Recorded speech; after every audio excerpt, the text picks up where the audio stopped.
Akashvani Devikulam spice FM.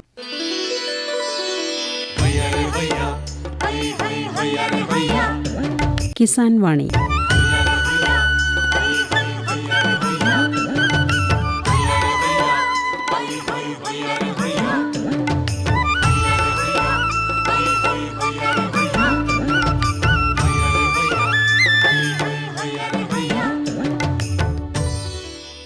എല്ലാ ശ്രോതാക്കൾക്കും കിസാൻ വാണിയിലേക്ക് സ്വാഗതം. ഈ പരിപാടിയുടെ പ്രായോജകർ കേന്ദ്ര കൃഷി കർഷകക്ഷേമ മന്ത്രാലയം, ഭാരത സർക്കാർ.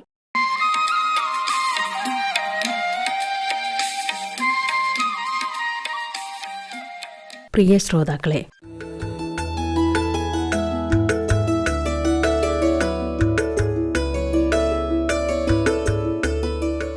ഇടുക്കി മരിയാപുരത്തെ സമ്മിശ്ര കർഷകനായ ശ്രീ റോയ് തോമസുമായി ജോഷി തോമസ് നടത്തുന്ന അഭിമുഖമാണ് ഇന്നത്തെ കിസാൻ വാണിയിൽ. പ്രിയമുള്ള കിസാൻ വാണി ശ്രോതാക്കളെ, ഇന്ന് കിസാൻ വാണി എത്തിയിരിക്കുന്നത് ഇടുക്കി ജില്ലയിലെ മരിയാപുരം പ്രദേശത്താണ്. മരിയാപുരത്തെ ഒരു കർഷകനായ റോയ് തോമസ് പാറശ്ശേരിയാണ് ഇന്ന് നമ്മോടൊപ്പം ഉള്ളത്. അദ്ദേഹത്തിന്റെ കാർഷിക പ്രവർത്തനങ്ങൾ എന്തൊക്കെയാണെന്ന് നമുക്ക് ചോദിച്ചറിയാം. നമസ്കാരം. നമസ്കാരം സാർ. റോയ് ഇവിടെ ജനിച്ചു വളർന്ന ആളാണ്? അതെ. ഇവിടെ ജനിച്ചു വളർന്ന ആളാണ്. വിദ്യാഭ്യാസം പഠനമൊക്കെ എങ്ങനെയൊക്കെയായിരുന്നു? എവിടെയൊക്കെയായിരുന്നു വിദ്യാഭ്യാസം? ഞാനിവിടെ മരിയാപുരം സ്കൂളിൽ, പാണ്ടിപ്പാറ സ്കൂളിൽ 7ാം ക്ലാസ് വരെ. അതിനുശേഷം ഹൈസ്കൂൾ വിദ്യാഭ്യാസം മരിയാപുരം സെൻറ് മേരീസ് സ്കൂളിൽ. പിന്നെ ഡിഗ്രി വിദ്യാഭ്യാസം ഞാനിവിടെ പ്രൈവറ്റ് കോളേജുകളിലൊക്കെ ആയിരുന്നു. ഈ പഠനശേഷം ജോലി കാര്യങ്ങളിലേക്കൊന്നും നോക്കിയില്ല, അതോ ജോലികൾ എന്തെങ്കിലും ചെയ്തിരുന്നോ? പഠനശേഷം ഞാൻ കുറച്ച് നാൾ ബാങ്കിങ് സെക്ടറിൽ ജോലി ചെയ്യുന്നുണ്ടായിരുന്നു. അപ്പം അത് ഒരു 10-16 കൊല്ലത്തോളം പോയി പല ഇതിലായിട്ട്. അതിനുശേഷം പിന്നെ തിരിച്ച് ഞാൻ ഇങ്ങനെ കൃഷി കാര്യങ്ങളിലേക്ക് താല്പര്യപ്പെട്ട് തിരിച്ച് വീട്ടിലെ കുറച്ച് സാഹചര്യങ്ങൾ കൊണ്ടും തിരിച്ചു പോരേണ്ടി വന്നു. ഈ ബാങ്ക് ജോലി ചെയ്യുന്ന സമയത്തും കാർഷിക പ്രവർത്തനങ്ങളിൽ ഏർപ്പെട്ടിരുന്നോ? ബാങ്ക് ജോലി ചെയ്യുന്ന സമയത്ത് കാർഷിക പ്രവർത്തനങ്ങളിൽ ഏർപ്പെട്ടിരുന്നില്ല. ഇവിടെ അല്ലായിരുന്നു. ജോലിക്ക് പോകുന്നതിന് മുമ്പ് കൃഷിയോട് നമുക്ക് അത്രയും വലിയ ഇൻട്രസ്റ്റ് ഉണ്ടായിരുന്നില്ല. പക്ഷേ അതിനുശേഷം ഇത് തിരിച്ചു വന്നതിന് ശേഷം കൃഷിയോട് നല്ല താല്പര്യമുണ്ട്. ഭൂമിയുണ്ട്. ആ ഭൂമിക്കകത്ത് നമ്മൾ പലവിധ കൃഷികൾ ചെയ്യുന്നു. 1 മുതലാണ് ഞാൻ ചെയ്തു തുടങ്ങിയത്. എല്ലാം പഴയ ഉണ്ടായിരുന്ന സാധനങ്ങളെല്ലാം വെട്ടിമാറ്റി പുതിയതായിട്ട് കൃഷികൾ ചെയ്യുവാണ്. മിക്സഡ് കൃഷിയാണ് ചെയ്തുകൊണ്ടിരിക്കുന്നത്. ചെറുപ്പത്തിലൊക്കെ എന്ത് കൃഷിയായിരുന്നു പ്രധാനമായിട്ടും ഉണ്ടായിരുന്നത് വീട്ടിലൊക്കെ? ചെറുപ്പത്തിൽ ഞാനൊക്കെ വളർന്നു വന്നൊരു സമയം എന്ന് പറഞ്ഞാൽ ആ സമയത്ത് കുരുമുളക് കൃഷി ഉണ്ടായിരുന്നു. അതിനുശേഷം കൊക്കോയുടെ ഒരു കാലഘട്ടം വന്നപ്പം കൊക്കോയായി. കൊക്കോ കയറി വന്നു കഴിഞ്ഞപ്പോഴത്തേക്കും ബാക്കിയുള്ള കൃഷികൾ അധികം നന്നായിട്ട് പോയില്ല. തെങ്ങും കൊക്കോയുമായിട്ടുള്ള കൃഷിയായിരുന്നു ഉണ്ടായിരുന്നത് അന്ന്. അപ്പം അതിനകത്ത് ഞങ്ങളുടെ ഒരു പങ്കാളിത്തം എന്ന് പറഞ്ഞിട്ടുണ്ടെങ്കിൽ ഞങ്ങളിത് ഈ കൊക്കോ പറിക്കാൻ വേണ്ടിയിട്ട് പോകുന്നു, അല്ലെങ്കിൽ അത് പറിച്ചുകൊണ്ടിരുന്ന് പൊട്ടിക്കാൻ കൂടുന്നൊക്കെ പിള്ളേരായിരുന്ന സമയത്തുണ്ടായിരുന്നത്. ഇപ്പോൾ എന്തെല്ലാം കൃഷികളാണ് പ്രധാനമായിട്ടുള്ളത്? എനിക്ക് താല്പര്യത്തോടുകൂടി ചെയ്തുകൊണ്ടിരിക്കുന്നത് ജാതി കൃഷിയാണ്. ഞാനൊരു 4-5 ഏക്കറോളം സ്ഥലത്ത് ജാതി കൃഷി ചെയ്തിട്ടുണ്ട്. ആയി വരുന്നതേ ഉള്ളൂ. അതിൻ്റെ ഇടയ്ക്ക് കുരുമുളകുണ്ട്, അതുപോലെ റബ്ബറുണ്ട്, ഏലവുമുണ്ട്, കാപ്പിയും. അങ്ങനെ മിക്സഡ് കൃഷി രീതിയാണ്. ഇപ്പോൾ പ്രധാനമായിട്ടും ജാതിയാണ് കൂടുതൽ കൃഷി ചെയ്തിരിക്കുന്നത്. എന്നാൽ ആദായം കൂടുതൽ നൽകുന്ന റബ്ബറാണ്. റബ്ബർ, കുരുമുളക്, അതുപോലെ ഏലം, കാപ്പിയൊക്കെയാണ്. അതിൽ തന്നെ ഈ റബ്ബർ കൃഷി ആരംഭിച്ചിട്ട് എത്ര നാളുകളായി? ഒരു 13 കൊല്ലമായി റബ്ബർ നട്ട്. നമ്മൾ വെട്ടിത്തുടങ്ങിയിട്ടൊരു 3 കൊല്ലം 4 കൊല്ലമൊക്കെ ആയിട്ടുള്ളൂ. കുഴപ്പമില്ല. വിലയില്ലായിരുന്നുകൊണ്ട് അത് ഉപേക്ഷിക്കപ്പെട്ട പോലെ എന്ന് പറഞ്ഞ പോലെ കിടന്നിരുന്നതാണ്. ഇപ്പം എനിക്ക് തോന്നുന്നു ഞങ്ങൾ റബ്ബറൊക്കെ വെട്ടി തുടങ്ങിയ കാലത്ത് 112 രൂപ വില ഉണ്ടായിരുന്നുള്ളൂ. ഈ 112 രൂപ ഉണ്ടായിരുന്നതിനകത്തുനിന്ന് നമുക്ക് അത് ഒരു ഇൻട്രസ്റ്റ് പോലും ഇല്ലായിരുന്നു അതിൻ്റെ ഏരിയയിലേക്ക് പോകാൻ. പിന്നെ ഇപ്പോൾ ഒരു 138 രൂപ 140 രൂപ ഒക്കെ തോതിൽ നമുക്ക് ഇവിടെ കിട്ടുന്നുണ്ട്. ഈ റബ്ബർ കൃഷി ചെയ്തു തുടങ്ങിയ കാലത്ത് റബ്ബറിന് നല്ല വില ഉണ്ടായിരുന്നു? റബ്ബർ കൃഷി ചെയ്തിരുന്ന കാലത്ത് അത്യാവശ്യം വില ഉണ്ടായിരുന്നു. അതുകൊണ്ടാണ് ഇവിടെ ഹൈറേഞ്ച് മേഖലയിലാണെങ്കിൽ പോലും ഞങ്ങൾ ഈ കൃഷിയിലേക്ക് ഇറങ്ങിയത്. പക്ഷേ ഇപ്പം അതിനുശേഷം റബ്ബർ വെട്ടാനൊരു കാലമായപ്പോഴത്തേക്കും വില തീരെ താഴെ പോയി. ഇപ്പോഴും ഓർത്തിരിക്കുന്നതാണ് 112 രൂപ വില ഉണ്ടായിരുന്നുള്ളൂ. അതുകൊണ്ട് അത് വെട്ടണ്ട എന്നുള്ള ആലോചന വെച്ചിട്ട് അതിൻ്റെ ഇടവിളയായിട്ട് കൊക്കോയും റബ്ബറിൽ മൊത്തം കുരുമുളകും വെച്ച് അതിൻ്റെ ഗ്യാപ്പ് ജാതിയും വെച്ച് ഫില്ല് ചെയ്തു. അപ്പോൾ അങ്ങനെ അത് മിക്സഡ് കൃഷിയിലാണ് ഇപ്പം നിൽക്കുന്നത്. എൻ്റെ ഉദ്ദേശം ഇതായിരുന്നു, ഈ 112 വിലയുള്ളുന്നുണ്ട് റബ്ബറെല്ലാം വെട്ടി മാറ്റാം എന്നായിരുന്നു ഉദ്ദേശിച്ചിരുന്നത്. ഇപ്പോൾ പക്ഷേ കുഴപ്പമില്ല. 140 രൂപ എന്ന് പറഞ്ഞാൽ നമുക്ക് മെയിൻറ്റെയിൻ ചെയ്യാം. കാർഷിക പ്രവർത്തനങ്ങളൊക്കെ തന്നെയാണോ ചെയ്യുന്നത്, അതോ ജോലിക്ക് ആളെ കൂട്ടിയാണോ? പരമാവധി ഇപ്പോൾ ഞാൻ തന്നെയൊക്കെയാണ് ചെയ്യുന്നത്. കളയെടുക്കാൻ അങ്ങനെയൊക്കെയുള്ള കാര്യങ്ങൾ കൊണ്ട് പണിക്കാരെ കൂട്ടും. എത്ര ഏക്കർ സ്ഥലമുണ്ട് മൊത്തം കൃഷി ചെയ്യുന്നത്? 5 ഏക്കറേ ഉള്ളൂ? 5 ഏക്കർ സ്ഥലം. ഈ 5 ഏക്കർ സ്ഥലത്ത് കുരുമുളക്, റബ്ബർ, ജാതി, ഏലം, കാപ്പി എല്ലാം കൂടെ മിക്സായിട്ട് കൃഷി ചെയ്യുന്നു. ഏതിനാ റബ്ബറാണ് കൃഷി ചെയ്തിരിക്കുന്നത്? ഞങ്ങൾ കൃഷി ചെയ്തേക്കുന്നത് അന്ന് അന്ന് ഒരു പ്രചാരം ഉണ്ടായിരുന്നത് 414 എന്ന് പറയുന്ന ഇനമാണ്. ഈ 414 എന്ന് പറയുന്ന ഇനത്തിൻ്റെ പ്രത്യേകത അവർ പറഞ്ഞിരുന്നത് പാല് കൂടുതൽ ഉൽപ്പാദനം ഉണ്ടാവും, കേട് കുറവാണ്, അങ്ങനെയൊക്കെയാണ് പറഞ്ഞിട്ടാണ് ഹൈ റേഞ്ചിന് പറ്റിയതാണ് എന്നൊക്കെ പറഞ്ഞാണ് ഞങ്ങൾ അങ്ങനെ ചെയ്യുന്നത്. പക്ഷേ അത് കൊള്ളാം. അനുഭവത്തിൽ വന്നപ്പം പാലുണ്ട്, കേടുകുറവുണ്ട്, കാറ്റിനെ പ്രതിരോധിക്കുന്നുണ്ട്. അതിൻ്റെ കൂടെ തന്നെ പറഞ്ഞ പോലെ 105 എന്ന് പറയുന്ന ഇനം ഞങ്ങൾ കുറച്ച് വെച്ചായിരുന്നു പരീക്ഷണം. അത് ഇപ്പോൾ ഒന്നും മിച്ചമില്ല, എല്ലാം പോയി. അതെല്ലാം തന്നെ കാറ്റ് കേടുമൊക്കെ ആയിട്ട് അങ്ങനെ കമ്പൊടിഞ്ഞൊക്കെ ആയിട്ട് പോയി. റബ്ബർ കൃഷി ചെയ്യുമ്പോൾ ഇത് എത്ര വർഷം ആകുമ്പോഴത്തേക്കും നമുക്കിത് മാർക്ക് ചെയ്യാൻ സാധിക്കും ഇവിടെയൊക്കെ? ഇവിടുത്തെ സിസ്റ്റം അനുസരിച്ച് നമ്മൾ ന്യായമായിട്ടും നന്നായിട്ട് പരിപാലിച്ചു കൊണ്ടുവരുവാണെങ്കിൽ ഒരു 8 കൊല്ലം ഒക്കെ ആകുമ്പോഴത്തേക്കും മാർക്ക് ചെയ്യാം. അത് ഓരോ ഇനത്തിൻ്റെ പോലെ ഇരിക്കും. ഇപ്പോൾ ഈ 414 എന്ന് പറയുന്നത് 8 കൊല്ലം ആകുമ്പോഴത്തേക്കും അത്രമേൽ വണ്ണം വെക്കുകയല്ല. അതൊക്കെ ഒരു തവണ മാർക്കൊക്കെ ചെയ്ത് കഴിയുമ്പോൾ മുതലാണ് പതുക്കെ വണ്ണം വെച്ച് വരിക. ഈ 8 കൊല്ലം കഴിഞ്ഞ് മാർക്ക് ചെയ്ത സമയത്ത് പിന്നെ പട്ട വളരെ ചെറുതായിരിക്കും. അന്നേരം വളരെ സൂക്ഷ്മമായിട്ട് ചെയ്തില്ലെങ്കിൽ അത് കംപ്ലൈൻ്റ് ആവും. അങ്ങനെയായിരുന്നു ഉണ്ടായിരുന്നത്. പക്ഷെ ആ സമയത്ത് 105 ആണെങ്കിൽ ആ സമയത്ത് വെട്ടാൻ ഒക്കെ ആയി വരും. അപ്പോൾ നമ്മളിവിടെ പ്രത്യേകിച്ച് ഈ ഹൈ റേഞ്ചിൽ റബ്ബർ കൃഷി ചെയ്യുമ്പോൾ കർഷകർ പ്രധാനമായിട്ട് ശ്രദ്ധിക്കേണ്ട കാര്യങ്ങൾ എന്തൊക്കെയാണ്? റബ്ബർ കൃഷി ഓരോ മേഖലയ്ക്ക് അനുസരിച്ചാണ്. ഓരോ പഞ്ചായത്ത് പോലും അടിസ്ഥാനം വെക്കുന്നുണ്ട്. ഇവിടുന്ന് ഞങ്ങളുടെ ഇത് മരിയാവരം പഞ്ചായത്താണ്. ഈ മരിയാവരം പഞ്ചായത്ത് കഴിഞ്ഞു കഴിഞ്ഞാൽ പിന്നെ ഉള്ളത് കാമാക്ഷി പഞ്ചായത്താണ്. മരിയാവരം പഞ്ചായത്തിൻ്റെ ഒരു ബോർഡർ കഴിഞ്ഞാൽ തന്നെ കാലാവസ്ഥ മാറും. അങ്ങോട്ട് വരുമ്പോഴത്തേക്കും കുറച്ചും കൂടെ തണുപ്പ് കൂടി വരുവാണ്. അപ്പം അങ്ങനെ വരുന്നിടത്ത് ഈ കാമാക്ഷി പഞ്ചായത്തിൽ ശരിക്കും തെങ്ങിന് നല്ലതല്ല, റബ്ബറിനും മെച്ചമല്ല, പക്ഷേ ഏലത്തിന് നല്ലതാണ്, കുറച്ചുകൂടെ മെച്ചമാണ്. മരിയാവരം പഞ്ചായത്തിൽ റബ്ബർ നല്ലതാണ്, തെങ്ങും നല്ലതാണ്, കുരുമുളക് നല്ലതാണ്, ഏലം ആയി വരുന്നുണ്ട്. മൊത്തത്തിൽ കാലാവസ്ഥ ചേഞ്ച് ചെയ്ത് വരുന്നുള്ളത് കൊണ്ട് എല്ലാവരും പരീക്ഷിക്കുകയാണല്ലോ. കൊക്കോയ്ക്ക് ഹൈ റേഞ്ച് ടോട്ടലി കുറേ ഏരിയ നല്ലതാണ്. ഈ തങ്കമണി മേഖല ഇതെല്ലാം നല്ലതാണ്. ഹൈ റേഞ്ചിൽ ഞങ്ങളുടെ ഈ ഒരു ചുറ്റുവട്ടം, ഈ അടുത്തുള്ള പഞ്ചായത്തുകൾ, വാത്തിക്കുടി പഞ്ചായത്ത്, വാഴത്തോപ്പ് പഞ്ചായത്ത്, മരിയാപുരം, കാമാക്ഷി, ഇരട്ടിയാറ് മുതലായ ഏരിയയിൽ ആണ് ഏറ്റവും ഫെർമെൻറ്റേഷൻ കൂടുതൽ കിട്ടുന്ന കൊക്കോ. അതിന് വിലയും കൂടുതലുണ്ട്. ഇവിടെ മാത്രമല്ല 2 കാഡ്ബറീസുകാരൊരു ഫാക്ടറി ഉണ്ട്, അവർ കളക്ഷൻ സെൻ്ററുണ്ട്, അതുപോലെ കാംഗോഡയുണ്ട്. അങ്ങനെ കളക്ഷൻ സെൻ്ററും കൂടെ ഉണ്ട്. അത്യാവശ്യം വിലയുണ്ട് താനും. കൊക്കോ കൃഷി ലാഭം. ഇപ്പം ഈ കൊക്കോ നമ്മൾ കാഡ്ബറീസിൻ്റെ തൈ വാങ്ങിച്ച് നടുകയാണോ ചെയ്തിരിക്കുന്നത്? കാഡ്ബറീസിൻ്റെ തൈ അങ്ങനെ വാങ്ങിക്കുന്നുണ്ട്. പിന്നെ കൃഷിഭവൻ മുഖാന്തരം നമുക്ക് കിട്ടിയതുണ്ട്. കൃഷിഭവൻ വഴി കിട്ടുന്നത് പോലും കാഡ്ബറീസ് ഉൽപ്പാദിപ്പിക്കുന്ന തൈയാണെന്നാണ് ഞങ്ങളുടെ അറിവ്. കൊക്കോ നമ്മൾ കൃഷി ചെയ്യുമ്പോൾ ഇപ്പോൾ ഒരു തൈ നട്ട് കഴിഞ്ഞാൽ എത്ര വർഷം ആകുമ്പോഴത്തേക്കും ഇത് കായ്ച്ചു തുടങ്ങും? കൊക്കോ നമുക്ക് 3ാമത്തെ വർഷം മുതൽ കായ്ച്ചു തുടങ്ങും. പരിപാലനം കൃത്യമാണെന്നുണ്ടെങ്കിൽ 4ാമത്തെ കൊല്ലം തൊട്ട് നന്നായിട്ട് കായ്ക്കും. പിന്നെ കാലാവസ്ഥയുടെ പ്രതിസന്ധി ഉണ്ടായിരുന്നു. 2018 പ്രളയ കാലം കഴിഞ്ഞതിന് ശേഷം കൊക്കോയിൽ മൊത്തം ഇങ്ങനെ കായ്ക്കുന്നില്ലായിരുന്നു. അപ്പോൾ അത് അങ്ങനെ കായ്ക്കാതെ ഇരിക്കുന്നത് അതുകൊണ്ട് തന്നെ ഇവിടെ ഒരുപാട് കൃഷിഭൂമികളിൽ കൊക്കോ വെട്ടിമാറ്റി.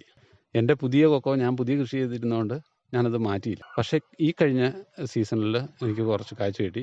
എൻ്റേത് 3ാം വർഷമാണ്. ഇനിയിപ്പോൾ ഈ വർഷം കുറച്ച് കായ്ച്ചു വരുമെന്ന് പ്രതീക്ഷിക്കുന്നുണ്ട്. നല്ല വിലയുണ്ട്. ഇപ്പോൾ പ്രത്യേകിച്ച് കൊക്കോയ്ക്കും അടയ്ക്കും വില നന്നായിട്ട് വർദ്ധിക്കുന്നുണ്ട്. എന്നാൽ ജാതിക്ക് ഇച്ചിരി വില കുറയുന്നുണ്ട് അല്ലേ? ജാതിക്ക് വില കുറയുന്നത് എനിക്ക് തോന്നുന്നു ഉൽപ്പാദനം കൂടിപ്പോയത് കൊണ്ടാണെന്ന് തോന്നുന്നു. കാരണം നാട്ടുമ്പുറങ്ങളിലാണെങ്കിൽ പോലും റബ്ബർ ഒത്തിരി വെട്ടിമാറ്റി ഈ വില കുറവ് മൂലം വെട്ടിമാറ്റിയതിന് ശേഷം എല്ലാവരും കൈത കൃഷിക്കകത്തേക്ക് പോയി. അപ്പോൾ അതിൻ്റെ സൈഡായിട്ട് തന്നെയും എല്ലാവരും ജാതിയും കൃഷിയായപ്പം വെള്ളം കണ്ടം പോലെയുള്ള ഏരിയ ഒഴികെ ബാക്കിയുള്ള ഇടത്ത് നന്നായിട്ട് കയറി വരും. അപ്പോൾ അതുകൊണ്ടായിരിക്കും, പ്രൊഡക്ഷൻ കൂടുതലായതുകൊണ്ടാവാം വില. എങ്കിൽ പോലും ജാതി എൻ്റെ നോട്ടത്തിൽ കേടില്ലെന്നുണ്ടെങ്കിൽ ലാഭമാണ്. കാരണം പണിക്കൂലി നമ്മളധികം മുടക്കണ്ട, ചുവട്ടിലേക്ക് ഒത്തിരി കൊടുക്കണ്ട, പൈസ മുടക്കി കൊടുക്കേണ്ട കാര്യമില്ല. പിന്നെ ഒരു ഇൻട്രസ്റ്റിംഗ് വർക്കാണ്. അതിൻ്റെ ജാതി പൂവിൻ്റെ ആണെങ്കിലും കായയുടെ ആണെങ്കിലും അതിൻ്റെ മണം തന്നെ ഒരു പ്രത്യേക സുഖം തരുന്നതാണ്. തീർച്ചയായിട്ടും സുഗന്ധമാണല്ലോ. ഏലവും അതെ. ഏലം ഇപ്പോൾ നമ്മളിപ്പോൾ ഏലക്ക ഉണങ്ങി വീട്ടിൽ കൊണ്ടുവച്ച് കഴിഞ്ഞിട്ടുണ്ടെങ്കിൽ ഏലത്തിൻ്റെ സുഗന്ധം അങ്ങനെ തന്നെ നിൽക്കും. അതിനകത്ത് പക്ഷേ കുറേ വിഷവും കാര്യങ്ങളെല്ലാം കൊടുക്കാതെ അതായി വരികയില്ല. ഇത് ജാതിയേൽ എന്ന് പറഞ്ഞിട്ട് നമ്മൾ ഇതൊന്നും ചെയ്യുന്നില്ല. വർഷത്തിൽ ഒരു 1-2 പ്രാവശ്യം കുമിൾനാശിനി മാത്രം അടിച്ച് അത് ദോഷമുള്ളതല്ലല്ലോ, അത് മാത്രം അടിച്ചു കൊടുത്താൽ മതി. ബാക്കി ചവിട്ടി കൊടുക്കുന്നതാണെങ്കിലും രാസവളം അതിന് ചേരുന്നതല്ല. അതുകൊണ്ട് ജൈവവളങ്ങളാണ് കൂടുതൽ കൊടുക്കുന്നത്. നമുക്ക് പ്രകൃതിക്ക് ദോഷമില്ല, നമുക്ക് ദോഷമില്ല, നല്ല ശുദ്ധവായു കിട്ടുന്ന ഒരു സിസ്റ്റം കൂടെയുണ്ട്. കൊക്കോ നമ്മൾ കൃഷി ചെയ്യുമ്പോൾ ഇത് പ്രത്യേകിച്ച് ഇപ്പം ഒരു കുറച്ച് വളർന്നു കഴിഞ്ഞാൽ ഇത് പ്രൂൺ ചെയ്തൊക്കെ നിർത്തണമല്ലോ. അത്തരം കാര്യങ്ങളൊക്കെ എങ്ങനെയാണ്? വർഷത്തിൽ എത്ര തവണ അത് ചെയ്യാറുണ്ട്? കൊക്കോ പ്രൂൺ ചെയ്യാൻ വേണ്ടിയിട്ട് കൂടുതൽ കൊക്കോ നന്നായിട്ട് നിൽക്കുന്ന കൊക്കോ ഉള്ള തോട്ടങ്ങളിൽ സാധാരണഗതിയിൽ ഇവിടെ കാഡ്ബറീസിൻ്റെ ഒരു ഓഫീസുണ്ട്. കാഡ്ബറീസുകാർ നമുക്ക് അതിന് സപ്പോർട്ട് തരാറുണ്ട്. പ്രൂൺ ചെയ്യാൻ വേണ്ടിയിട്ട് അവർക്ക് ആളെ കിട്ടുവാണെന്നുണ്ടെങ്കിൽ അവർ നമ്മുടെ തോട്ടത്തിൽ വന്ന് പ്രൂൺ ചെയ്യാനുള്ള സംവിധാനം ചെയ്തു തരുന്നുണ്ട്. പിന്നെ അതല്ലെന്നുണ്ടെങ്കിൽ ഞങ്ങൾ സ്വന്തമായിട്ട് ചെയ്യും. സ്വന്തമായിട്ട് ചെയ്യുന്നത് വർഷത്തിൽ 1-2 പ്രാവശ്യം. ഇത് ചെറിയ തൈകളൊക്കെ ആയതുകൊണ്ട് അധികം പ്രൂണിങ്ങിൻ്റെ ഒരു ആവശ്യം വരുന്നില്ല. രണ്ടാമത്തെ കാര്യം, ഈ ചുവട് ചേർന്ന് വരുന്നത് നമ്മളിങ്ങനെ ആ തോട്ടത്തിൽ കൂടെ പോകുമ്പം കാണുന്ന അങ്ങനെ തന്നെ ഇത് മാറ്റി അങ്ങനെ പോകും. പിന്നെ ഉള്ള കാര്യം എന്നാന്ന് ചോദിച്ചാൽ, പുതിയൊരു പ്രൊജക്റ്റ് ഞങ്ങൾ കഴിഞ്ഞ വർഷം ചെയ്തിട്ടുണ്ടായിരുന്നു കാഡ്ബറീസുമായിട്ട് ചേർന്ന്. കൊക്കോയിൽ നമുക്ക് പോളിനേഷൻ ചെയ്യാൻ പറ്റും, ഹാൻഡ് പോളിനേഷൻ. അപ്പോൾ അതിൻ്റെ ഒരു പ്രൊജക്റ്റ് കഴിഞ്ഞ വർഷം ഞങ്ങൾ ചെയ്തു, വിജയകരമായിരുന്നു. ആ പ്രൊജക്റ്റ് വന്നപ്പോൾ ഒരല്പം താമസിച്ചു പോയതുകൊണ്ട് കുറച്ച് പ്രതിസന്ധി ഉണ്ടായിരുന്നേ ഉള്ളൂ. പക്ഷേ അതും വരുന്നുണ്ട്. അവരുടെ ഒരു പ്രൊമോഷനാണ്, അത് നല്ലതാണ്. അതെങ്ങനെയാണ് ഈ ഹാൻഡ് പോളിനേഷൻ നടത്തുന്നത്? ഹാൻഡ് പോളിനേഷൻ നടത്തുന്ന ഒരു കൊക്കോയിൽ നിന്ന് വേറൊരു കൊക്കോയിൽ നിന്ന് ഒരു പൂ എടുക്കുന്നു. ആ പൂ എടുത്തതിന് ശേഷം ആ പൂ വിടർത്തി കഴിയുമ്പോൾ അതിനകത്ത് ഒരു 5 ചെറിയ ഇതളമുണ്ട്. ഇതിനകത്ത് പൂമ്പൊടി എടുത്തതിന് ശേഷം നമ്മൾ ഏതിനകത്താണോ പരാഗണം ചെയ്യാൻ ഉദ്ദേശിക്കുന്നത് അതിനകത്ത് ഒരു പൂവിൻ്റെ നടുക്ക് തന്നെ നമുക്ക് പരാഗണം ചെയ്യാനുള്ള പരാഗണനാളിയുണ്ട്. അവിടെ പരാഗണം ചെയ്ത് വെക്കും. അത് രാവിലെ നേരം വെളുത്ത് 8:30 മുമ്പ് ചെയ്യണമെന്നുണ്ട്, ടൈമുണ്ട്. ആ സമയത്തിനുള്ളിൽ ചെയ്തതിന് ശേഷം 3 ദിവസം കൊണ്ട് തന്നെ നമുക്ക് അതിന് റിസൾട്ടാണ്. ആ പൂ പൊഴിഞ്ഞു പോകുന്നില്ലെങ്കിൽ അത് പിടിച്ചു. അപ്പോൾ അങ്ങനെ അതുകൊണ്ട് കുറേ ഗുണമുണ്ട്. അതായത് നമ്മുടെ കൈ എത്തുന്ന അകലത്തിൽ നമുക്ക് പിന്നെ പൂ പരാഗണം ചെയ്ത് കാ പിടിപ്പിച്ചെടുക്കാം. അത് മെയിൻറ്റെയിൻ ചെയ്യാൻ ഒത്തിരി എളുപ്പമാണ്. കാരണം അത് പഴുത്താലും ഇത് നമുക്ക് കാഴ്ച കിട്ടുന്നതാണൊന്ന്. പിന്നെ അതിനകത്ത് തുരിശൊക്കെ അടിക്കുമ്പം ആ ഏരിയ മാത്രം അടിച്ചാൽ മതി. കാ പറിച്ചെടുക്കാൻ വേണ്ടിയിട്ട് പ്രത്യേകിച്ച് നമ്മൾ കത്തി മാത്രം മതി, തോട്ടി പോലും വേണ്ട. പിന്നെ അണ്ണാൻ ശല്യം, അങ്ങനെയുള്ള ശല്യങ്ങൾ ചെറുതായിട്ട് ചെനച്ച പഴുവ് ആകുമ്പോഴത്തേക്കും തന്നെ നമുക്ക് കാണാം. അപ്പോൾ അത് നമുക്ക് പറിച്ചെടുക്കാം. പിന്നെ മാത്രമല്ല, ഇതൊരു സ്ഥിരം ഒരു പ്രോഗ്രാമാണ്. ഇന്നും പോളിനേഷൻ ചെയ്യുന്നു, നാളെ ചെയ്യുന്നു, നാളെ കഴിഞ്ഞ് ചെയ്യുന്നു. അത് നമ്മൾ കണ്ടിന്യൂസ് ആയിട്ട് 1 മാസം ചെയ്യുന്നുണ്ടെങ്കിൽ പിന്നത്തെ നമുക്ക് ആ കാ പഴുത്ത് തുടങ്ങുമ്പം ഇതുപോലെ തന്നെ ആ ടൈമിൽ നമുക്ക് പഴുത്ത് വരും. അങ്ങനെ പറിച്ചെടുക്കാം. ഞങ്ങളത് വിജയകരമായിട്ട് ചെയ്തു. അതിപ്പോൾ നമ്മൾ കൈവിരൽ കൊണ്ട് തന്നെയാണോ ഈ പൂമ്പൊടി എടുക്കുന്നത്, അതോ അതിനെന്തെങ്കിലും മറ്റ് ഉപകരണങ്ങൾ ഉപയോഗിക്കേണ്ടി വരുമോ? ഉപകരണം വേണ്ടി വരും, കൈകൊണ്ട് നമുക്ക് എടുക്കത്തില്ല. അപ്പോൾ അത് ചെയ്യുന്നത് എന്നാന്ന് ചോദിച്ചാൽ, പ്ലക്കർ എന്ന് പറയുന്ന സാധനം ഉപയോഗിച്ച് വെച്ചിട്ടാണ് നമ്മളിത് എടുക്കുന്നത്. എന്നിട്ട് അതിൻ്റെ തന്നെ ഒരു അറ്റം കൊണ്ട് തന്നെ നമുക്ക് ആ പൂമ്പൊടി കറക്റ്റായിട്ട് എടുക്കാം. അത് ഒരു 2 ദിവസത്തെ നമ്മൾ അത് പരിശീലിച്ച് കഴിയുമ്പോൾ നമുക്കത് പ്രാക്ടീസ് ആവും. ചെയ്യാവുന്നേ ഉള്ളൂ. അത് നല്ലൊരു പരിപാടിയാണ്. ഈ കൊക്കോ നമ്മൾ ആദായം എടുത്തു തുടങ്ങിക്കഴിഞ്ഞാൽ ഏകദേശം എത്ര നാളത്തേക്ക് തുടർച്ചയായിട്ട് കാ പറിച്ചെടുക്കാൻ സാധിക്കും? ഇപ്പോഴത്തെ ഒരു രീതിക്ക് അനുസരിച്ച് നമുക്ക് അങ്ങനെ ഉറപ്പിച്ച് പറയാൻ പറ്റുകയില്ല. കാരണം എന്താണെന്ന് വെച്ചാൽ, ഇതിപ്പോൾ ഡിസംബർ മാസമാണ്. ഈ ഡിസംബർ മാസമാണല്ലോ ഇപ്പോഴും മഴക്കാലം പോലെ മഴ പെയ്യുന്നുണ്ട്. ഇടപെട്ട് മഴ കിട്ടിക്കൊണ്ടിരിക്കുന്നുള്ളതുകൊണ്ട് ഇത് ഒരു സീസണൽ ഒരു സിസ്റ്റം എന്ന് പറയുന്നത് കുറച്ച് മാറിപ്പോയി. അപ്പോൾ അതുകൊണ്ട് ഇപ്പോൾ കായുണ്ട്, ഇപ്പോൾ പൂത്തിട്ടുണ്ട് നിലവിൽ. ഈ ഒരു ഘട്ടം കാ പറിച്ചു കഴിഞ്ഞതിന് ശേഷം ചിലപ്പോൾ ഒന്നുകൂടെ പൂക്കാം. കാരണം വേനൽ മഴ വന്നു കഴിയുമ്പോഴത്തേക്കും അന്നേരം ഒന്നുകൂടെ പൂക്കാം. ആ പൂക്കുന്നത് മഴക്കാലമാവും കായാവുമ്പം. അന്നേരത്തേക്കും കുറേ നമുക്ക് കേടുവന്നു പോകും. അങ്ങനെയുള്ള പ്രതിസന്ധികൾ കുറച്ചുണ്ട്. മഴക്കാലത്ത് ഇത് കേടുവന്ന അല്ലെങ്കിൽ ചീച്ചിൽ ബാധിച്ച് പോകുന്നതിന് നമ്മൾ എന്താണ് പ്രതിരോധിക്കാൻ ചെയ്യാറുള്ളത്?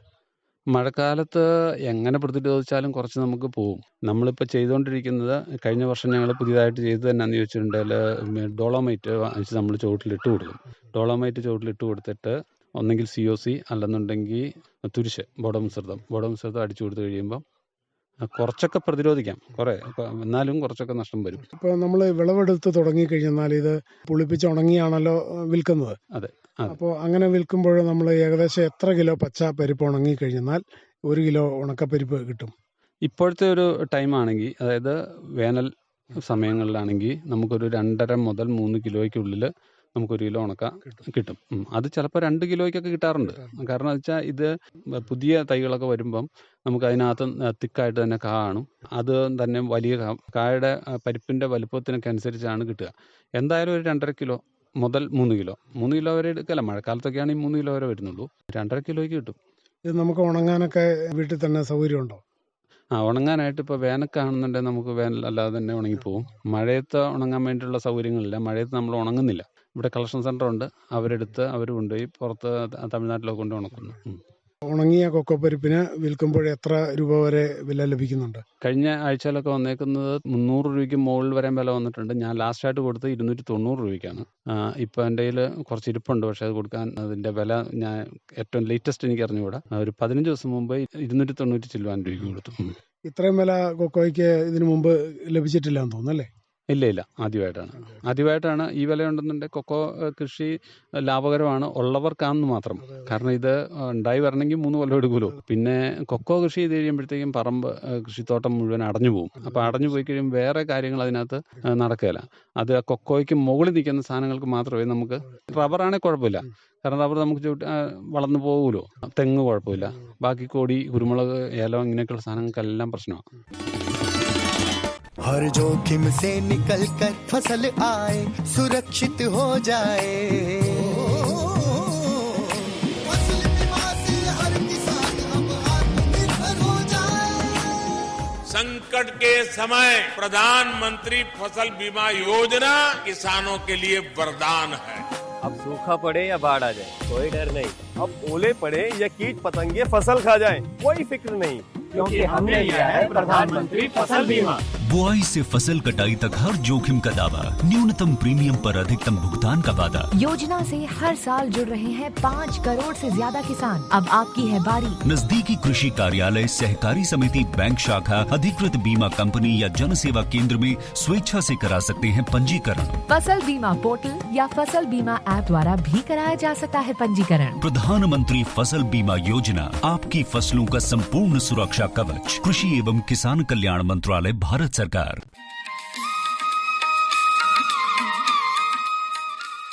ഇനി കുരുമുളക് കൃഷിയിലേക്ക് വന്നാൽ, ഈ കുരുമുളക് ഏതിനം കുരുമുളകാണ് കൃഷി ചെയ്തിരിക്കുന്നത്? കുരുമുളക് ഞാനിപ്പോൾ കൂടുതലായിട്ട് ചെയ്തേക്കുന്നത് പന്നിയൂർ 1 ആണ്. ശാസ്ത്രീയമായിട്ട് അങ്ങനെ വാങ്ങിച്ച് പന്നിയൂറിൻ്റെ ഇനം തിരിച്ച് അങ്ങനെ നട്ടേക്കുന്നതല്ല. എൻ്റെ ഒരു സുഹൃത്തിൻ്റെ കൃഷിത്തോട്ടത്തിൽ നിന്ന് ഞാൻ അവിടുന്ന് അതിൻ്റെ വള്ളി സംഘടിപ്പിച്ച് അവിടുന്ന് കൊണ്ട് നട്ടേക്കുന്നതാണ്. അതിനകത്ത് നന്നായിട്ട് മുളക് കായ്ക്കുന്ന തോട്ടമാണ്. അപ്പോൾ അങ്ങനെ എടുത്ത് നട്ടിരിക്കുന്നതാണ്. പിന്നെ നീലമുണ്ടിയുണ്ട്, കരിമുണ്ടയുണ്ട്, അത് കുറവാണ്. പക്ഷെ പന്നിയൂർ 1 ആണ് കൂടുതലും. ഇത് എങ്ങനെയാണ്, എത്ര അകലത്തിലൊക്കെയാണ് ഈ കൃഷി ചെയ്തിരിക്കുന്നത്? കൃഷി നമ്മൾ കുരുമുളക് തോട്ടമായിട്ട് തന്നെയല്ല ചെയ്തേക്കുന്നത്, ഇടവിളയാണ്. ഇടവിളയായതുകൊണ്ട് നമ്മൾ റബ്ബറിനകത്ത് ചെയ്തിട്ടുള്ള റബ്ബറലാണ്. അപ്പോൾ റബ്ബർ സ്വാഭാവികമായിട്ടും 10-15 അടി ഒക്കെ അകലമുണ്ട്. അല്ലാതെ നമ്മൾ അടുപ്പിച്ച് നട്ടേക്കുന്നതെന്ന് പറഞ്ഞിട്ടുണ്ടെങ്കിൽ ഒരു 5 അടി ഒക്കെ അകലത്തിലാണ് നട്ടിട്ടുള്ളത്. ഈ താങ്ങുകാലായിട്ട് മുരിക്ക് അങ്ങനെ എന്തെങ്കിലും ഉപയോഗിക്കുന്നുണ്ടോ? വേറെ താങ്ങാലായിട്ട് ഉപയോഗിക്കുന്നുണ്ട്. അത് സാധാരണ മുള്ളുമുരിക്കിന് ഇവിടെ പ്രശ്നമുണ്ട്. മുള്ളുമുരിക്ക് കൃത്യമായിട്ടും എന്തോ കേടുകളൊക്കെ തുടങ്ങിയിട്ടുണ്ട്. ഈയിടെ അടുത്ത കാലത്ത് കേടുകളുണ്ട്. അതുകൊണ്ട് ചീമമുരിക്കാണ് ഉപയോഗിക്കുന്നത്. ചീമമുരിക്കിന് കുറച്ച് പരിമിതികളുണ്ട്. കാരണം വർഷത്തിൽ 2 പ്രാവശ്യം വെട്ടി കൊടുക്കണം. എങ്കിൽ പോലും ചീമമുരിക്ക കാല് നിൽക്കും, കൊടി പോകത്തില്ല, കരുത്തോടെ തന്നെ നിൽക്കുന്നുണ്ട്. ഈ സ്ഥലം എങ്ങനെ, ചെരിഞ്ഞ സ്ഥലമാണോ നിരപ്പായ സ്ഥലമാണോ? ചെരിഞ്ഞ സ്ഥലമാണ്, ചെരിവുള്ള സ്ഥലം. ഇവിടെ ചെരിവുള്ള സ്ഥലങ്ങളാണ് കൂടുതൽ. കുരുമുളക് കൃഷി ഇപ്പോൾ ഒരുവിധം ആദായകരമാണെന്ന് തോന്നുന്നു അല്ലേ? വിലയൊക്കെ കുറച്ച് മെച്ചപ്പെട്ടിട്ടുണ്ടല്ലോ. കുരുമുളക് കൃഷി ആദായകരമാണ്. നമ്മൾ സ്വന്തമായിട്ട് കൂടുതൽ കാര്യങ്ങൾ ചെയ്തെടുക്കുവാണെങ്കിൽ ആദായകരമാണ്. കാരണം എന്ന് വെച്ചാൽ ഇത് പണിക്കാരെ ഉപയോഗിച്ച് ചെയ്ത് കഴിഞ്ഞിട്ടുണ്ടെങ്കിൽ വലിയൊരു ലാഭകരമല്ല. കാരണം കുരുമുളകിന് കുറേ ജോലിയുണ്ട്. പിന്നെ ഇപ്പം നമുക്ക് ഇവിടെ ഞങ്ങളുടെ ചുറ്റുവട്ടങ്ങളിലൊക്കെ ആണെങ്കിലും കുരുമുളക് കൃഷിക്ക് കാര്യമായിട്ട് അങ്ങോട്ട് ചെയ്ത് അങ്ങനെ ചെയ്യുന്നില്ല. കാരണം കേട് വന്നു കഴിഞ്ഞാൽ ഒറ്റ പോക്ക് പോകും. അപ്പോൾ അങ്ങനെ ഒറ്റ പോക്ക് അങ്ങനെ പോകുന്നുള്ളത് കൊണ്ട് ആൾക്കാരെല്ലാം കാര്യമായിട്ടുള്ള പണി ചെയ്യുന്നില്ല, എന്നാൽ ഉണ്ട് അങ്ങനെ ചെയ്യുന്നത്. ഏലം കൃഷി എങ്ങനെയാണ്? അതും ഇടവിളയായിട്ടാണല്ലോ കൃഷി ചെയ്തിരിക്കുന്നത്. ഏതിനും ഏലമാണ് കൃഷി ചെയ്തിരിക്കുന്നത്? അതിൻ്റെ പരിചരണ മാർഗം, ഇവിടുത്തെ ആദായവും വിളവെടുപ്പൊക്കെ എങ്ങനെയുണ്ട്? അത്തരം കാര്യങ്ങളൊക്കെ ഒന്ന് പറയാമോ? ഈ പഞ്ചായത്തിൽ ശരിക്കും അത്ര നന്നായിട്ടുണ്ടാകുന്നില്ല. അതുകൊണ്ട് ഏലത്തിനോട് അത്ര ക്രേസ് ഇല്ല. എന്നാലും ഏലം ചെയ്തിട്ടുണ്ട്. ഏലം ചെയ്തേക്കുന്നത് ഞാൻ ചെയ്തിട്ടുള്ളത് ഞെള്ളാനിയാണ് പ്രധാനമായിട്ട് ചെയ്തേക്കുന്നത്. 2-3 ഇനം ചെയ്തിട്ടുണ്ട്. പ്രധാനമായിട്ട് ഞെള്ളാനിയാണ് ചെയ്തിട്ടുള്ളത്. ഞെള്ളാനിക്ക് നമ്മൾ ചെയ്യുന്ന കാര്യങ്ങൾ എങ്ങനെയാണെന്ന് ചോദിച്ചാൽ, ആദ്യമേ ചിമ്പ് നട്ടു. ഒരു 10 മാസം കൊണ്ട് തന്നെ കുറേ ചിമ്പുകളാവുന്നു. പിന്നെ കൃത്യമായിട്ടും ചുവട്ടിൽ കള ഒന്നും കയറാതെ കൃത്യമായിട്ട് നോക്കണം. വേനൽക്ക് നനച്ചു കൊടുക്കണം. വേനൽക്ക് ഷെയ്ഡില്ലെന്നുണ്ടെങ്കിൽ ഷെയ്ഡ് ക്രമീകരിക്കണം. ഷെയ്ഡ് സാധാരണഗതിയിൽ ഞങ്ങളുടെ ഇവിടെയൊക്കെ ഷെയ്ഡ് ഉണ്ട്. അപ്പോൾ അത് ആ ഷെയ്ഡൊന്ന് അഡ്ജസ്റ്റ് ചെയ്താൽ മതി. അഡ്ജസ്റ്റ് ചെയ്ത് ക്രമീകരിക്കുന്നു. അടുത്ത വർഷം മുതലേ അതൊക്കെ കായെടുത്ത് തുടങ്ങാൻ പറ്റും. അങ്ങനെയൊക്കെയാണ് അതിൻ്റെ പോകുന്നത്. വേനലാകുമ്പോൾ നനച്ചു കൊടുക്കേണ്ടി വരാറുണ്ടോ? വേനലാകുമ്പോൾ നനച്ചു കൊടുക്കണം. ഇവിടുത്തെ സിസ്റ്റം അനുസരിച്ച് നനച്ചു കൊടുത്താലേ ശരിയാവുള്ളൂ. ചൂട് കൂടുതലായി പഴയ പോലെ അല്ല, ചൂട് കൂടി വരുവാണ്. നനച്ചു കൊടുക്കുന്നുണ്ട്. സുലഭമായിട്ട് വെള്ളമില്ലെങ്കിലും നനച്ചൊക്കെ കൊടുക്കുന്നുണ്ട്. ഷെയ്ഡ് ക്രമീകരിച്ച് അങ്ങനെയൊക്കെ ആയിട്ടാണ് പോകുന്നത്. അതുകൊണ്ട് അങ്ങനെ ഡ്രിപ്പ് ഇറിഗേഷൻ പോലെയുള്ള കാര്യങ്ങളിലേക്കൊക്കെ എത്തുവാണെങ്കിൽ കുറേ കൂടെ വ്യത്യാസമുണ്ട്. ഞാനത് ചെയ്യുന്നില്ല. വിളവെടുപ്പ് എങ്ങനെയാണ്? നമുക്ക് ഇവിടെ തന്നെ തൊഴിലാളികളെ ലഭ്യമാണോ? വിളവെടുപ്പ് നമുക്കിവിടെ തൊഴിലാളികളുണ്ട്. എനിക്ക് തോന്നുന്നു ഒരു നല്ലൊരു ശതമാനം വീട്ടിലെയും വനിതകൾ ഏലക്ക പറിക്കാൻ വേണ്ടി ഇറങ്ങുന്നുണ്ട്. അപ്പോൾ അതൊരു സപ്പോർട്ടാണ്. പണിക്കൂലിയൊക്കെ കൂടുതലാണ്, എന്നാലും നമുക്കത് സപ്പോർട്ടാണ്. കാരണം ഇത് ഉൽപ്പാദിപ്പിച്ച് വന്നു കഴിയുമ്പോൾ അത് എടുക്കാൻ ആളില്ലെങ്കിൽ പ്രശ്നമാണല്ലോ. ഇത് കൈകൊണ്ട് മാത്രം ചെയ്യേണ്ട പ്രോസസ്സാണ്. വിളവെടുത്ത് കഴിഞ്ഞാൽ ഏകദേശം ഇത് ഉണങ്ങിക്കഴിയുമ്പോൾ എത്ര കിലോയ്ക്ക് 1 കിലോ ഉണക്കക്കായ കിട്ടാറുണ്ട്? ഏലക്ക ശരാശരി എന്ന് പറയുന്നത് ഒരു 5 കിലോ ആണ്. 5 കിലോയ്ക്ക് 1 എന്നുള്ളതാണ് എൻ്റെ കണക്ക്. പിന്നെ അത് ഒരു 4 കിലോയ്ക്ക് 4.5 കിലോയ്ക്കൊക്കെ കിട്ടാം. അതെന്നാന്ന് ചോദിച്ചാൽ ഇത് കൃത്യമായിട്ടും നമ്മൾ വിളവെടുക്കുമ്പം കൃത്യമായ വിളവെടുപ്പ് ഇത്ര ദിവസം കഴിയുമ്പോൾ അങ്ങനെ തന്നെ കൃത്യമായിട്ട് എടുക്കുന്നവർക്കാണെന്നുണ്ടെങ്കിൽ ഒരു 5-നൊക്കെ 1 അതിൻ്റെ മൂപ്പും കാര്യങ്ങളും എല്ലാം വെച്ച്. ഇനി അത് ഇച്ചിരി മൂത്ത് പോയി കഴിഞ്ഞിട്ടാണ് എടുക്കുന്നത്. കൃത്യമായ സമയത്ത് പണിക്കാരെ കിട്ടിയില്ല, അല്ലെങ്കിൽ ഒരു 10 ദിവസത്തെ താമസിച്ച് പോയി കഴിഞ്ഞിട്ടുണ്ടെങ്കിൽ മൂപ്പ് കൂടിപ്പോയി കഴിയുമ്പോഴത്തേക്കും വെയിറ്റ് കൂടും, സ്വാഭാവികം. അപ്പോൾ അതൊരു 4.5-കൊക്കെ കിട്ടും, ചിലപ്പോൾ 4-നൊക്കെ വരെ കിട്ടും. അപ്പോൾ അന്നേരം അതിന് പഴം വരും, അതിന് ആ പഴത്തിന് തിരിച്ചിൽ വരും. അങ്ങനെ പ്രശ്നമുണ്ട്, ക്വാളിറ്റി കറക്റ്റായിട്ട് വരികയില്ല. കാലിവെള്ളത്തിലുണ്ടോ? കാലിവെള്ളത്തിലുമുണ്ട്. എനിക്കൊരു പശുവും 2 കിടാക്കളുമാണുള്ളത്. 5 പശുക്കൾ വരെ ഉണ്ടായിരുന്നു. പക്ഷേ കാലിത്തീറ്റ വിലയൊക്കെ കണ്ടമാനം കൂടിപ്പോയി. നമ്മൾ ചെയ്തുകൊണ്ടിരുന്ന സമയത്ത് അതിനെക്കാട്ടിലൊക്കെ ആദ്യമേ തുടങ്ങിയ 5 കൊല്ലത്തിന് മുകളിലായി. ഞാനിപ്പം കാലിക്കൃഷി നിർത്താൻ വേണ്ടി ആലോചിക്കുകയാണ്. അപ്പം കറവയുള്ള പശുക്കളെ ഒഴിവാക്കി കിടാക്കളെ നമുക്ക് ചാണകത്തിൻ്റെയൊക്കെ ആവശ്യത്തിന് വേണ്ടി മാത്രം വളർത്താമെന്ന് വിചാരിക്കുന്നു. ഈ വളപ്രയോഗമൊക്കെ രാസവളം ഉപയോഗിക്കാറുണ്ടോ അതോ ജൈവവളം മാത്രമേ ഉപയോഗിക്കുന്നുള്ളൂ? ഒരുപാട് രാസവളം ഉപയോഗിക്കുന്നില്ല. നമുക്ക് ചാണകമുണ്ട്, ബയോഗ്യാസ് പ്ലാന്റ് ഉണ്ട്, പ്ലാന്റിൽ നിന്ന് വരുന്നത്. അപ്പോൾ അത് ആണ് ഇപ്പോൾ കൂടുതലായിട്ട് ഉപയോഗിക്കുന്നത്. ഇവിടെ എൻ്റെ അയൽവക്കത്തൊക്കെ ആണെങ്കിലും ചെറിയ കുട്ടികളൊക്കെ ഉള്ളതുകൊണ്ട് ഒരുപാട് രാസവള കീടനാശിനി പ്രയോഗങ്ങൾ ഞാൻ അധികം ചെയ്യുന്നില്ല. വീട്ടിലാരൊക്കെയുണ്ട്? എൻ്റെ വീട്ടിൽ ഞാൻ, ഭാര്യ, 3 മക്കൾ. എന്തായാലും ഒത്തിരി സന്തോഷമായിട്ട് മുന്നോട്ട് പോകുന്നു അല്ലേ? കുഴപ്പമില്ല, ഞാൻ ഹാപ്പിയാണ്. കൃഷി പണികൾ രാവിലെ ഏത് സമയത്ത് ആരംഭിക്കും, അതുപോലെ വൈകുന്നേരം എത്ര മണി വരെ തുടരും? അത് അങ്ങനെ ഒരു ചിട്ടയില്ല എനിക്ക്. മൃഗങ്ങളുള്ളതുകൊണ്ട് മൃഗങ്ങളുടെ കാര്യങ്ങൾ നോക്കണം, അത് മാത്രം കൃത്യമായിട്ട് പോകും. ബാക്കിയുള്ള കാര്യങ്ങളെന്ന് പറഞ്ഞാൽ കിട്ടുന്ന സമയം അതികഠിനമായ വെയിലത്ത് പോകണ്ട, അല്ലാതെയുള്ള സമയം നോക്കിയിട്ട് ഞാൻ ഇറങ്ങി അങ്ങനെ ചെയ്യും. ചിലപ്പോൾ അത് വൈകുന്നേരങ്ങളിൽ അങ്ങ് രാത്രി വരെ പോകും. അങ്ങനെയൊക്കെയാണ് പോകുന്നത്. അതിന് കൃത്യമായി ചിട്ടയായ ഒരു സംവിധാനമല്ല. നമ്മൾ കംഫർട്ടബിളായിട്ട് ചെയ്യാൻ പരുവത്തിന് ചെയ്യുകയാണ്. കൃഷിഭവൻ, അതുപോലെ പഞ്ചായത്ത്, KVK, സ്പൈസസ് ബോർഡ് തുടങ്ങിയ സ്ഥാപനങ്ങളിൽ നിന്നൊക്കെയുള്ള ഉപദേശങ്ങൾ, അതുപോലെ നിർദ്ദേശങ്ങളൊക്കെ ലഭിക്കാറുണ്ടോ? തീർച്ചയായിട്ടും. പഞ്ചായത്ത് തലത്തിൽ നമുക്ക് കൃഷി നമ്മളെ പ്രൊമോട്ട് ചെയ്യുന്നുണ്ട് കൃഷിഭവൻ വഴി. അതുപോലെ കൃഷിഭവനിലെ ഇപ്പോൾ നിലവിലുള്ള ഓഫീസറും അതുപോലെ തന്നെയുള്ള അസിസ്റ്റന്റുമാരും എല്ലാമായിട്ട് നല്ല ബന്ധം തന്നെയാണ് പുലർത്തുന്നത്. ഞങ്ങളുടെ മരിയാപുരം പഞ്ചായത്തിൽ കൃഷിഭവൻ്റെനായിട്ടൊരു വാട്സാപ്പ് ഗ്രൂപ്പുണ്ട്, പഞ്ചായത്തിൻ്റെ ഗ്രൂപ്പുണ്ട്, വാർഡുമായിട്ട് ബന്ധപ്പെട്ടുള്ള ഗ്രൂപ്പുണ്ട്.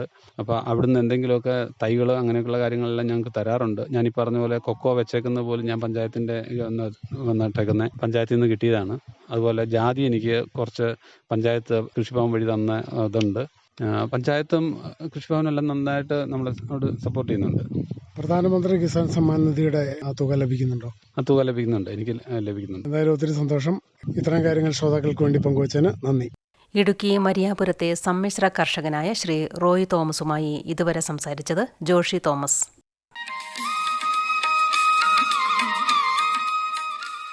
പ്രധാനമന്ത്രി കിസാൻ സമ്മാൻ നിധി ഈ പദ്ധതിയിൻ കീഴിൽ 2 ഹെക്ടർ വരെ കൈവശ ഭൂമിയുള്ള കർഷക കുടുംബത്തിന് 6,000 രൂപ പ്രതിവർഷം നൽകുന്നതായിരിക്കും. അർഹരായ കർഷകർക്ക് 2,000 രൂപ വീതം 3 തവണകളായി നേരിട്ട് അവരുടെ അക്കൗണ്ടിൽ നിക്ഷേപിക്കുന്നതായിരിക്കും. ഈ ചെറുകിട നാമമാത്ര കർഷക കുടുംബങ്ങളെ സംസ്ഥാന സർക്കാർ തെരഞ്ഞെടുത്തുകൊണ്ടിരിക്കുകയാണ്. ഈ പദ്ധതിയുടെ മുഴുവൻ ചെലവും ഭാരത സർക്കാരാണ് വഹിക്കുന്നത്. പ്രധാനമന്ത്രി കിസാൻ സമ്മാൻ നിധി കർഷകരുടെ കൃഷിപരമായ പുതിയ അഭിമാനം. കൃഷി കർഷക ക്ഷേമ മന്ത്രാലയം, ഭാരത സർക്കാരിൽ നിന്ന് ജനതാൽപര്യാർത്ഥം.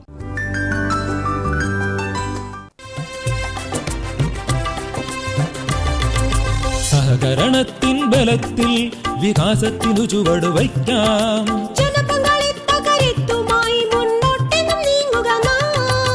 ജനകോടിയിൽ ഈ വിപ്ലവം ഉണർത്തിയല്ലോ വിശ്വാസം.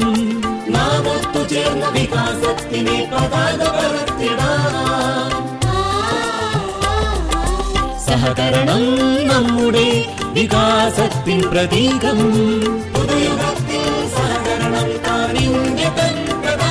കൃഷി മന്ത്രാലയം, ഭാരത സർക്കാരിൽ നിന്ന് ജനതാൽപര്യാർത്ഥം.